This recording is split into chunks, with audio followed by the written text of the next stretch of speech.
I must confess that after a long time in my professional life, I have really got cold feet in doing a public presentation.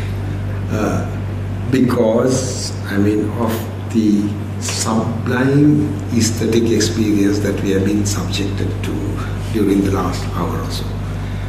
So I'm afraid my presentation is going to be descent from the sublime to the prosaic, and also even from the profound to the simple.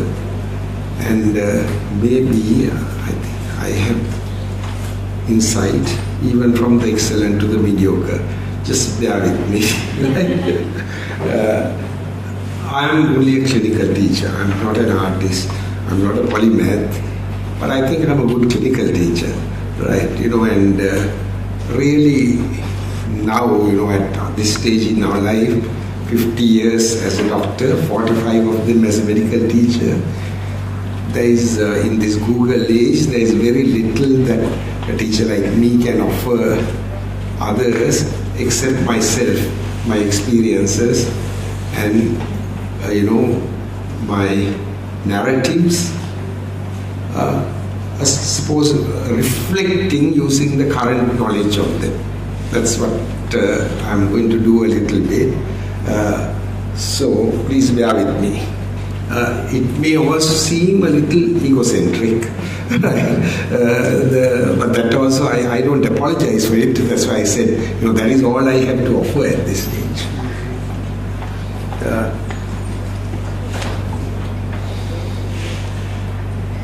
When I was browsing through the books at a London bookshop about 20 years ago, I saw this in the flap of this book, that the theme of this book is this: good teaching cannot be reduced to technique. Good teaching comes from the identity and the integrity of the teacher. It really struck a chord with me. I had been a teacher for quite some time, so although it was quite expensive, I bought it and it's been with me since then. It goes on. I won't read it, please go on, I'll read it. Good teachers possess a capacity for connectedness. I think this is about teaching, connectedness. They are able to weave a complex web of connections among themselves, their subjects, and their students, so that students can learn to weave a world for themselves. The methods used by these weavers vary widely: lectures, Socratic dialogues, laboratory experiments, collaborative problem solving, creative chaos. The connections made by good teachers are held not in their methods but in their hearts, meaning heart in the ancient sense as the place where intellect, emotion, and spirit and will converge in the human self. And this also was, I came across this, I truly believe this. No man can be a good teacher unless he has feelings of warm affection towards his pupils and a genuine desire to impart to them what he believes to be of value.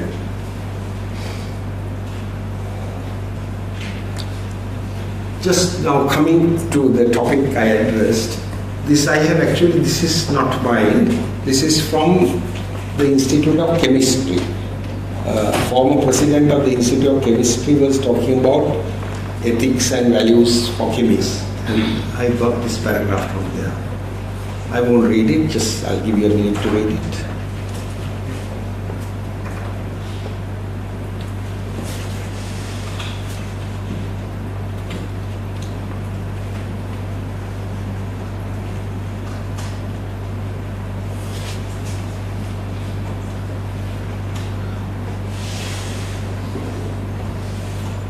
Okay, right.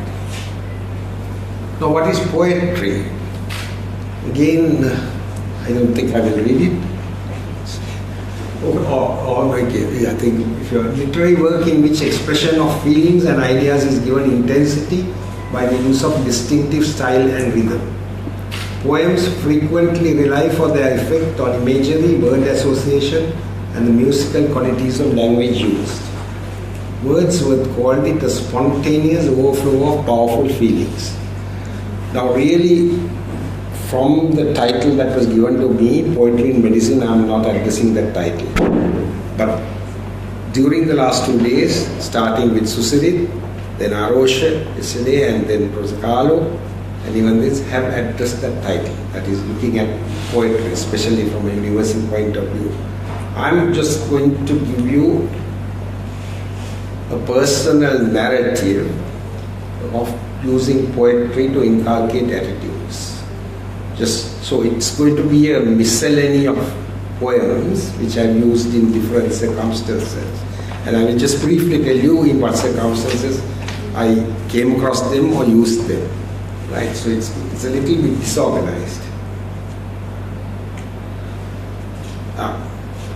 Well, these again something I really believe that as a teacher, a good teacher can enable a student to see a world in a grain of sand and a heaven in a wildflower.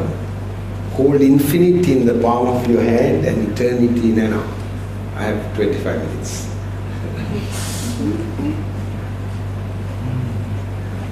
Coming down more to, but again, most of these, you see, you do things and then you start reading, especially as an academic, and then you suddenly come across something in some journal or paper. These from the New England Journal of Medicine, where this was given, but it's Franciscus de Liebla Silvius, who was the professor of medicine at Leiden, and he wrote this in 1664, and I read this in 1990, and I thought this is exactly what I am doing today, right? So you read it, right, as a clinical teacher. My method, hitherto unknown here and possibly anywhere else, is to lead my students by the hand to the practice of medicine, taking them every day to see patients in the public hospital, that they may hear the patient's symptoms and see their physical findings. Then I question the students as to what they have noted in the patients and about their thoughts and perceptions regarding the causes of the illnesses and the principles of treatment. I think hardly any modification. Most clinical teachers are doing this today. But I will just say, my emphasis as a clinical teacher, especially in the professorial appointment, I have concentrated on 3 things.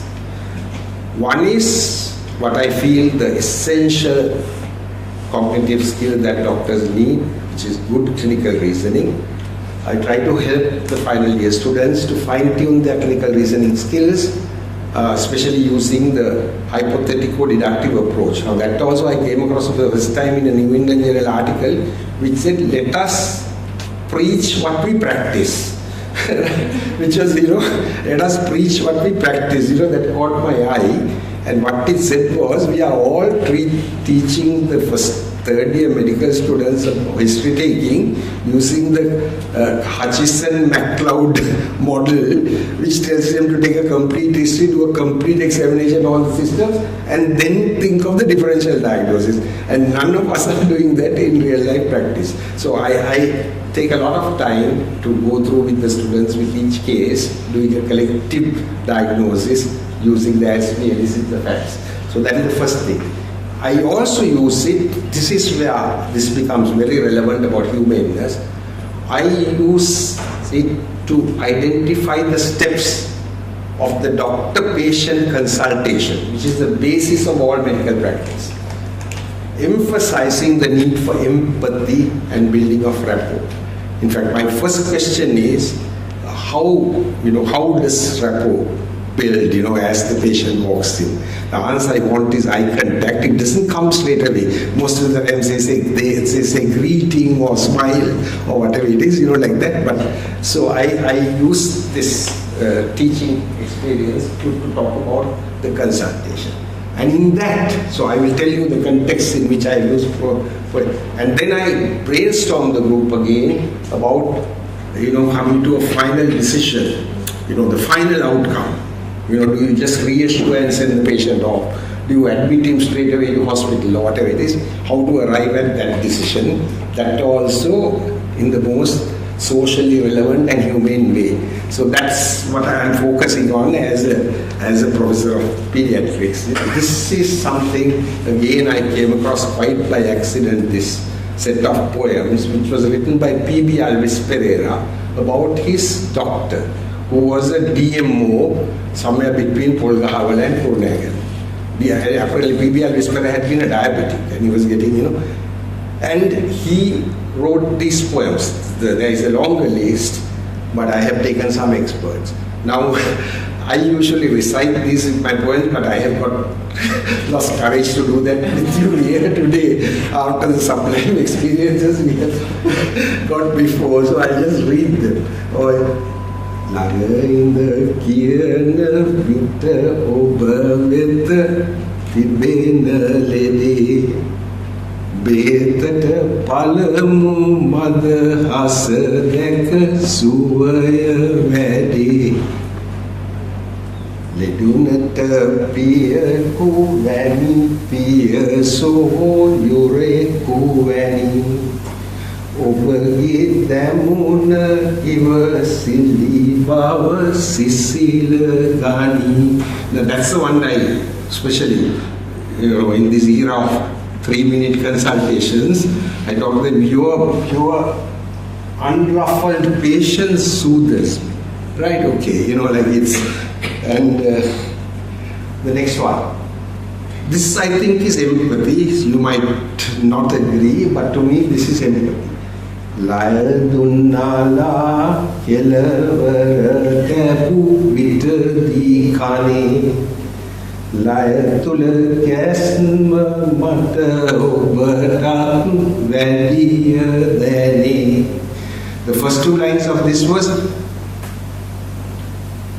Putu vita muna Yantam muna dutu vita hada vatama peni Dearut nagana bas in the hita muvagatani. That second one was a little bit complicated. Dearut nagana bas in the hita muvagatani.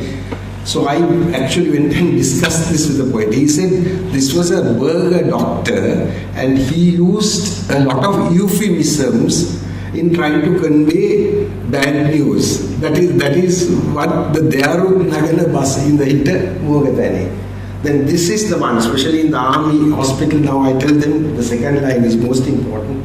Osupeti vage maya dene tei ati balaya Malakata suwanda min oba hoba vainilaya. That's the most important one. Malakata suvandaman. You hold the aura of your office, the DMO, as gently as a flower holds its fragrance. So I have used, I think so I used this for the internship program when you asked me to address the interns. I think I used it. This is another one I talk about the physician's character. Monica Vanpatharan is one of the outstanding poetesses of Sri Lanka. She died of a long-standing cancer, I think. And she has written about the physician that treated her. Kilan hadata suadena veda isurana Wam panivadan pavasana edurana Malin mala mataka malmaga visurana Nirantara mahada visena miturana. That's the last line. Especially with chronic illness, you have to become friendly to the patient. Nirantara mahada. I used this actually in the first script for Professor Warnasuriya. I was asked to do the keynote as a friend because all these I mentioned. I read this. Coming back, of course, all these, you see, to be very frank, Professor Rajasuriya was the first professor of medicine. To me, he was a bit of a tyrant. Actually, he was not very humane to students, right? And I didn't, although he was a good teacher, I had But my heart mellowed to him when I read this set of poems which he had written to a medical magazine those days. I think the full set of poems are out there. I'm not going to read this from Rudyard Kipling because at least I realize that I can respect this man, right? Okay, for the views he holds. I'll give you a minute to quickly have a look at this.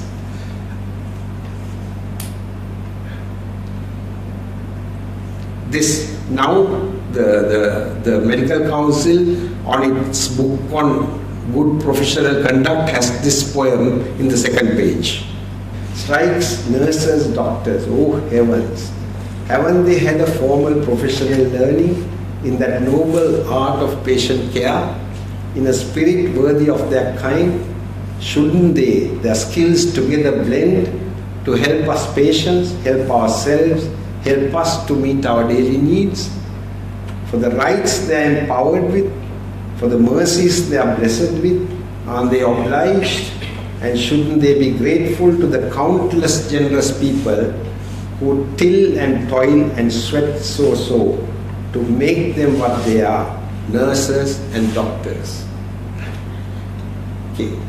Gatumen gahana lovakata nogatuma kiyana Aulin piruna lokaya nirabul karana Deviyan men penena minisun vada vesena Senesun sadisi via yutu sara savi arana Gatumin gahana lokata no gatum kina, in a world full of strife, telling them about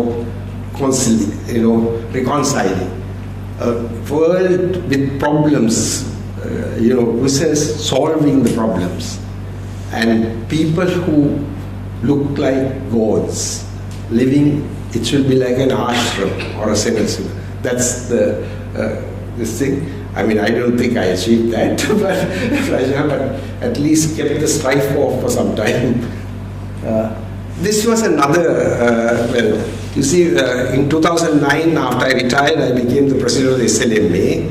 And SLMA has two sessions, the August main session and a foundation session. All have been held in Colombo.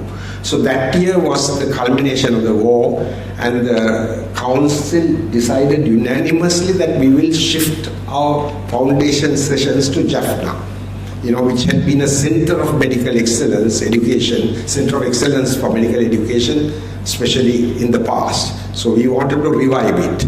And it was a highly successful conference, much more than the normal Colombo crowd, 300 participants we had. And quite unexpectedly, it was not in our agenda, the students of the Jaffna medical faculty decided to organize a concert in our honor at the end. It was a variety entertainment.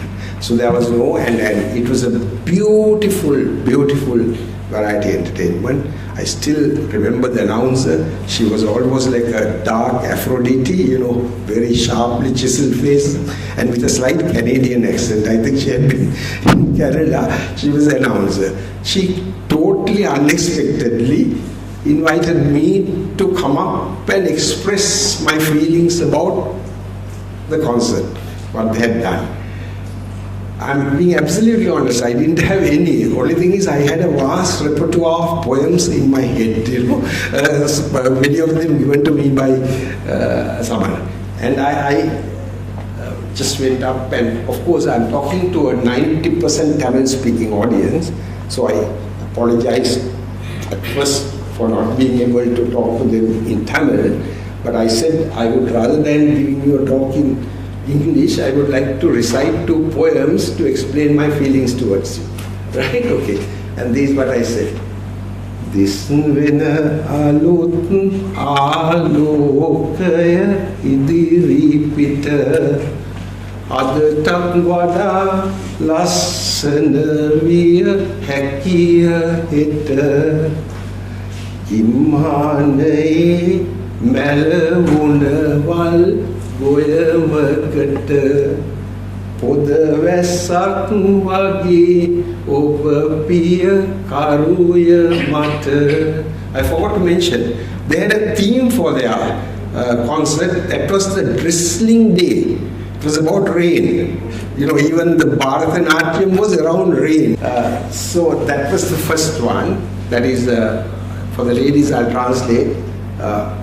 In the light of the bright world we see today, tomorrow can be even better.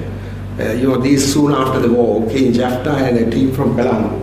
And to me, you know, like for a parched, overgrown paddy, after a hot summer, you are like cooling, refreshing rain. That's the first poem, right? Okay. The second one I said, and I knew because I had been in Chetikulam immediately after the war and seeing the pride that virtually every family is, you know, having someone who had died or dying. I knew even in the audience probably everybody would probably be having someone and maybe having mixed emotions about this reconciliation. And so this is what I said.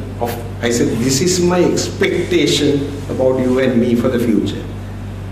Pagina sielu valley cat susinindu veva Nevena dia podak se sitala veva Pavena sulangakin apasitu yaveva Yayaka pasena goyamak se saruveva. So may the pebbles that you trod on be gentle or smooth, and may they be refreshing as a cooling shower, and may a passing wind help to blend our minds, and may the product be a golden paddy. Right? Okay. It was very well received, although they didn't understand the similes. I received a very major applause, and in fact the next day in the actual conference, which was about how to establish rapport, many people referred to my poems and the talks in the content. Okay, all right. This is another one, you know, when I think Saroj was there at the fresh for me in my talk. I reflected on my professional life, and I said I have one serious regret, which was circumstances, because I had planned to go as a district medical officer to Monragala, right? And then when I got this chance of an academic appointment, and I took it up, various other circumstances, and I said I have a real regret that I never served really, you know, deprived or outstation community. And I said if I had to relive my life, I would really change that. My friends say that my professional life was hovering around the clock tower, right? But it was not by choice, you know, and I really meant what I said. And I said if I had served such a community, I might have earned this as an epitaph, right? Okay, and ජීවිත අඳුරු වී යන කඳුලටම තෙමි අඳුනා ගැනීමෙහි මෙතුවක් නියැලුනෙමි හදවත් සුවඳවත් කරේ ආයත හිමි ඔබ මෙන් මමත් අවසානයේ දියව යමි. Right. That is, I have spent my life identifying people in distress and trying to resolve their distress. And in the end, I will fade away like all of you. Right. So I have used this in 2 keynote addresses or convocation speeches like this. One was the convocation speech for the colleges of education. 1,000 teachers who are being to be sent to the Dushkara Pasal. So their first appointment was going to be to a Dushkara Pasal, right? So, and I used this, in fact I used another one because there is a lovely kavi by a teacher called Dushkara Pasale Kadulla Langa Sita. Right? So I used both of them in order to motivate them wanting to go and serve a deprived community. I used it even in another convocation too for a different, those who were going to be bankers actually.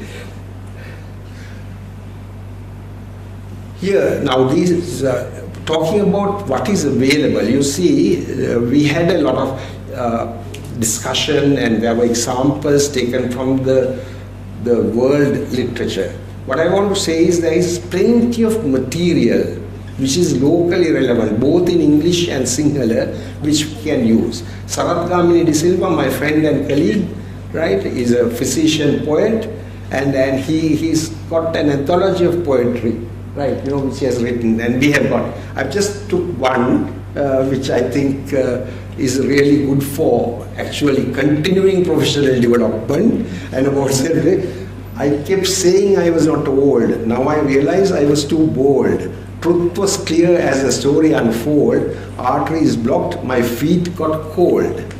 Cholesterol was high 4 years ago. Needed more tests but didn't undergo. Too busy for that, always on the go. Didn't want to be sick, bad for my ego. A scar on the leg and one on the chest. Wounds have healed, they didn't fest. After many years, an enforced rest. Now I'm okay, feeling at my best. So much trouble could have been avoided. What I advised others if I simply abided. Priorities in life now I have amended. Wiser in the future, it's firmly decided. Right, okay. So we have plenty of material to use in any kind of discussion, whether it be in CPD or postgraduate training or whatever it is. This is from Glimpses, your book, you know. This is an alumnus, a student of mine, was a brilliant student. She has helped our postgraduates so much. She's a consultant. So writing about this place, right, where all of us came. Walking down Kinsey Road, there is a nostalgic sense of yearning. We see the familiar horns, that white colonial building, where we bowed as novices at a great seat of learning as we entered a noble profession which was our calling. Fresh out of school, we braved the wide world, excited, happy, hoping dust would turn to gold. With hard work and determination, most achieved their goal. Through sports, fun and laughter also played a role. Right? Okay, quickly I think. Now, you see, so not only did I use poetry off and on in my classes, whether clinical or lectures, I used to read poetry avidly, and I think all the students have seen me staying on the landing on the staircase where the Bitti Puatpata, you know, the wallpaper, and always it used to have one or two poems. And I made it a point especially to read the poems. I didn't read all the prose pieces, but I definitely wrote the poems. And I think the students would have spotted me because one of them was bold enough in the 4th year to come and give me an anthology of poems that he had written. And this guy, I have no contact with him, but I have seen his name on the Facebook. I think he's training to be a surgeon now, you know, right? But in this book, so when he gave this book to me, it's a lovely collection of poems. I have taken. So firstly, I think he writes, why write poetry, right? He's a 4th year medical student. Kaviya mata sumitureki masita bida sanka sindalana kaviya supembatiyaki ma hadasa pipasa handunana kaviya gang diyawaraki ma manasitum dahara paturana kaviya sunduru aviyaki manasa tula anduru sitivili bindalana. I won't have time to translate this one, okay. Saviya obamaya yanam bindagena idiriyata ma geniyana Aviya Obamaya Ruduru Saturan Sunduru Paharin Elavana Naviya Obamaya Mahada Neva Mahamuda Verilata Kandavana Kaviya Obamaya Mahada Vilameda Pium Kusuman Pubudana. Now he had very serious pieces in his anthology, but I have taken some which were not so serious. But anyhow, even then, Pota tula noma viva kutu obesite yi aratu kiawa ven nata satutu liya mudagi yak kurutu. A little side one, there was a professor of Sinhalese who was a poet called Minuan. And and after he retired, they discovered on one of the desks in lecture theatre, Ani Minuan, Ube Desuman, Magi Denuan, Karai Adavan. You see, although the student did not realize it, he had been a good teacher. Because the student wrote a brilliant verse. Right, okay? Right. And this is what our friend there, it was a Prof unit. Banum Mahua, Kola Pirewa, Sain Gahua, Hari Kiwa. And even better one about the merit list. He was really getting panicky from my other poems, I realized. ආසාවට කන්න පොල් සම්බලක් නෑ භාෂාවට දන්න ඉංගිරි සියක් නෑ ගෝසාවට යන්න දැන් නම් බයක් නෑ ගාසා තීරයට යවුවත් කමක් නෑ.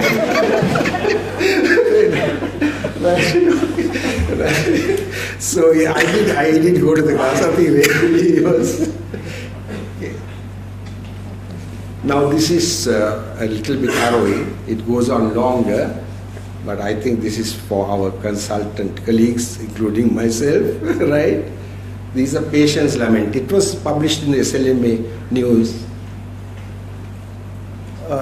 Dear doctor, I am waiting for you for your gentle advice and medicine.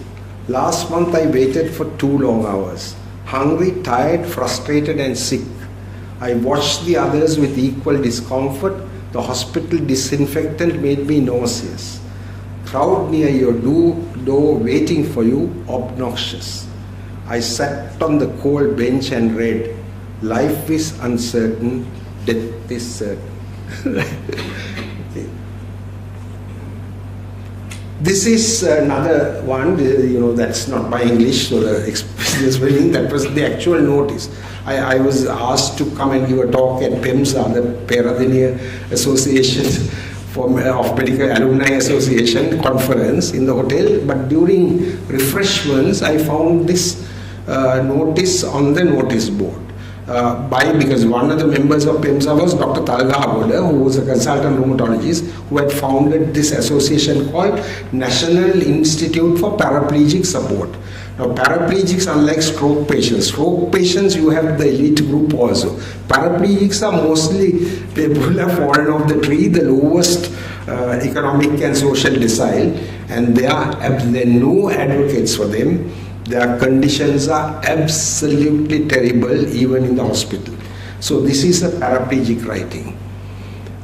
ජීවිත පොතේ මාලියු සැම පිටුවකම දුක ශෝකය සමග කඳුලයි ලද උරුම බාධක සියලු බිඳ ජීවිත ජය ගැනුම සිත තුළ දරා ඉමි ගෙවනා සැම විටම పూర్වේ කරපු පව් මට බර වැඩි වූවා ලදපා යුවල මගේ පණ නැති මාගේ පණ නැති වූවා නොසිතුව විලස මා ලොව අසරණ වූවා නිහිමත අපායක මගේ දිවි තනි වූවා තිබුණත් දෙපා එය පණ නැති බව දනිමි ගත්තත් වෙහෙස සුව නොවන බව දනිමි අටලෝ දහම සැමටම පොදු බව හිතමි పూర్වේ කරපු පව් ඵල දුන්නා දනිමි.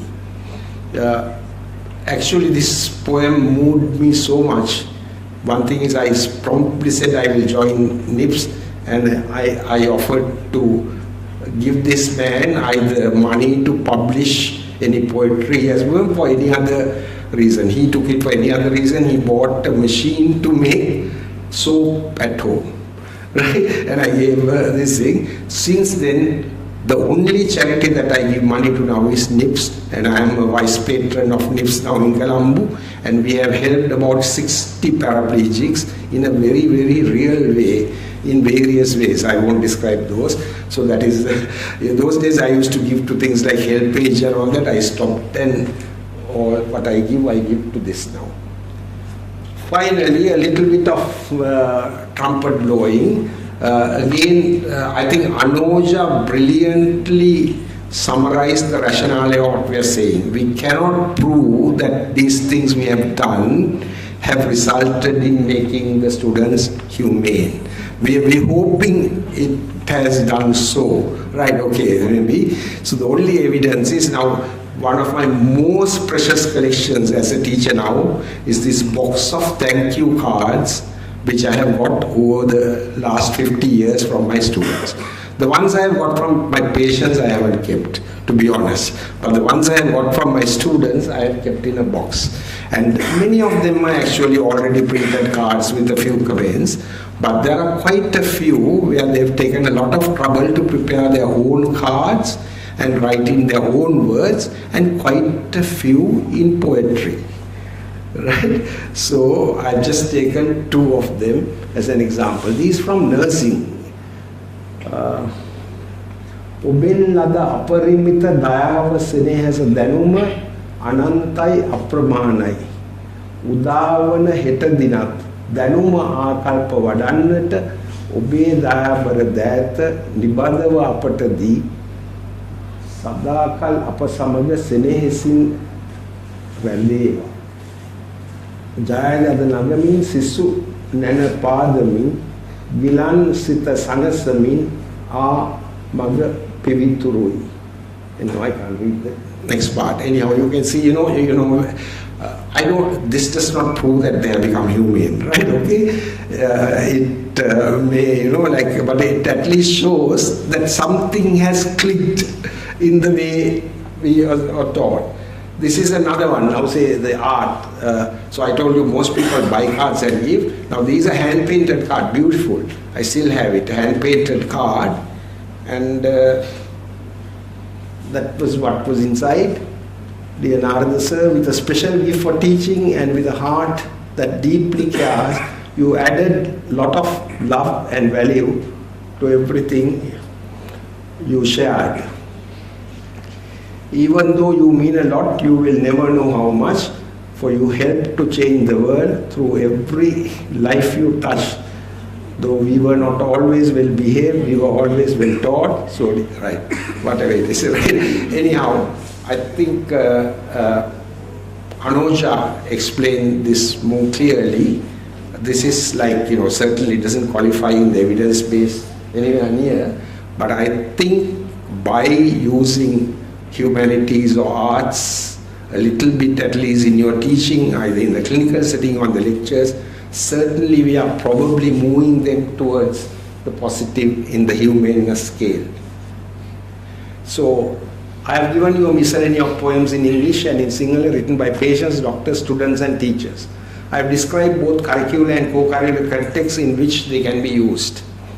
They demonstrate the potential that poetry has to evoke or arouse humaneness of an individual and to inculcate desirable attitudes in the student. That's it. Acknowledgements, all the poets named and unnamed. I must really acknowledge Samanchand Ranasinghe, who is a professor of Sanskrit and a poet, outstanding poet. He actually opened my eyes to a lot of poetry, Sinhala poetry, and to Vidushini, who helped me to prepare this PowerPoint at the last point. Thank you.